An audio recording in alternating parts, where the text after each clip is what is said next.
We already know there's only 3 ways to get paid in real estate. That's wholesaling, fixing and flipping, or buying and holding. So no matter what you want to do, there's 2 ways to go about doing it. The first way is the traditional method, which is what we all learned. We watched our parents save money to go down to the bank and beg the bank to give them approval to go and buy your family home. Then, if your parents were really smart, working really hard, they would go out and do the same thing to buy rentals and build a small little portfolio. Ultimately, most real estate investors can't get past 3 or 4 rentals in their portfolio in their lifetime. And it's because they're using those traditional methods, asking the bank for approval. They're asking the bank to give them a loan after having to save up 30% to have amazing credit and a W-2 history. Now, the other way to do this is with creative finance, which is crazy. If you think about this, I'm gonna tell you that every property in my portfolio was acquired without bank approval, without down payments of my own cash, without a single credit check, not a credit check of my own, my wife, my business partner, literally 0 credit check.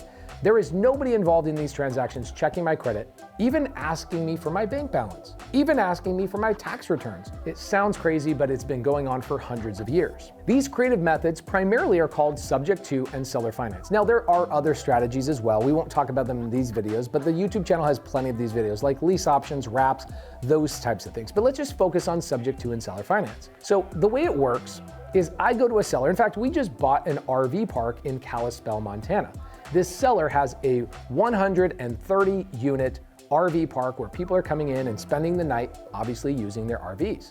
The owner of this property, his name is Eric, decides, I want to retire. I want to sell this property for $5 million.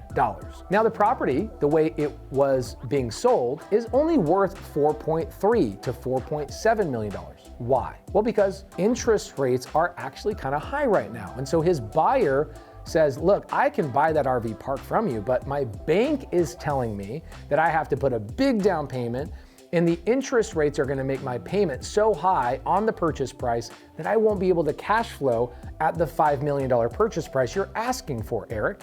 Well, just like a lot of sellers, Eric is very belligerent and says, I want my price, I don't care what it takes, this is my retirement. So, sadly, Eric's RV park doesn't sell. Until my team comes along and says, hey, Eric, if you play the bank, if you let me make monthly payments to you, would you let me buy this property for $5 million? He says, wait, hold on. Why would you, when nobody else was willing to, why would you buy my RV park for $5 million? I actually kind of thought I was crazy myself. I said, well, Eric, if you give me amazing terms, meaning purchase price doesn't really bother me too much, but low down payment, really low interest rate, and a good term, good length of time, then I can afford to buy this property at $5 million and I can cash flow, whereas people going out and getting bank loans cannot. So Eric says, done, let's do the deal. We buy it for $5 million. Well, guys, this last month we brought in $44,000 in income on this RV park, and I paid Eric $18,000. Now, does Eric own the property anymore? No, he does not. He has actually transferred ownership to me, and Eric has replaced his position as the bank. Now, Eric gets a check from me every single month for $18,000. That transaction is called seller finance. The seller has financed me. I didn't get a credit check.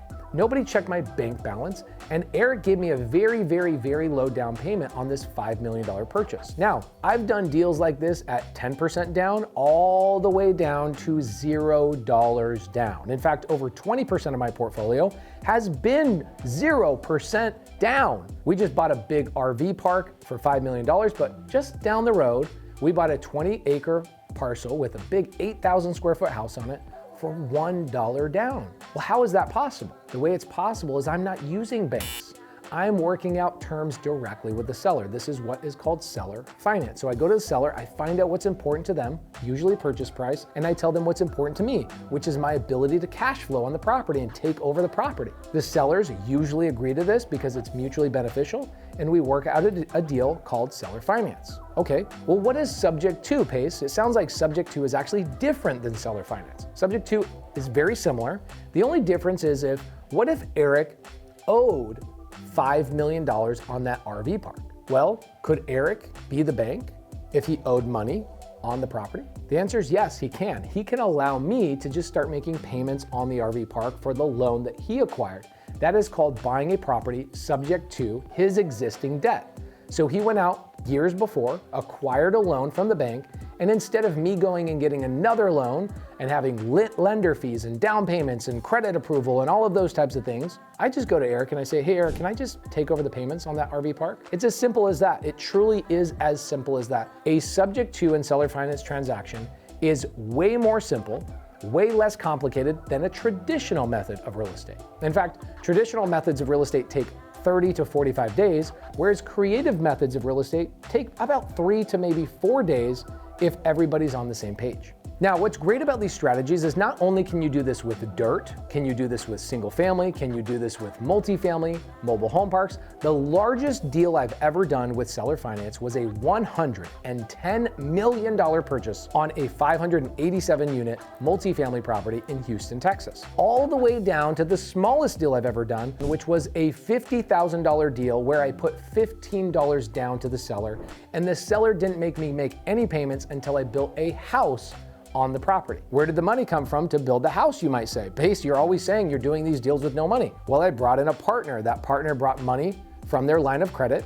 We built a property on it and we sold it to a family. That family brought money to the table, paid off the seller, paid off the line of credit, and I walked away making $100,000 for a deal that only cost $15 out of my pocket. These deals are everywhere. And what we're gonna be talking about on this channel over and over and over, where do these deals come from? Where can I generate these leads? How can I overcome these sellers' objections? Because Pace, oh my gosh, I'm gonna talk to a seller, I'm gonna talk to maybe a real estate agent to try and get these deals, and there's gonna be objections. And I don't know what the heck to say. So let me give you a couple of tools to help you overcome these things. Number one, SubTo Seller Spells. One of the greatest ebooks I've ever written is about the top 5 objections that you're gonna get in creative finance. And not only did I tell you in words how to overcome these, I actually did videos about how to overcome these through my SubTo Seller Spells ebook. So click the link down in the description below, get a copy of that, go through that, watch those videos. I promise you it will change your life. Another thing that will help you out is if you are a real estate agent, get the Real Estate Agent Masterclass. I know I've given it away on the channel before, but it's one of those things that took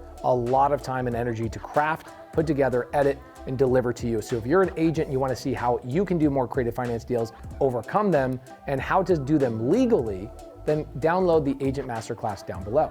When I first heard about subject to and seller finance, I honestly thought somebody was lying to me. I heard about this through Eileen Brown, who is my escrow officer. She says, Pace, what are you doing with all these other leads? And I said, well, I'm just throwing them away. They're worthless. The sellers want too much money or there's no equity. Eileen said that there's more money in those dead leads than there were in the good cash leads that other wholesalers and real estate agents are all competing for. I said, that sounds too good to be true. It sounds like you're trying to scam me.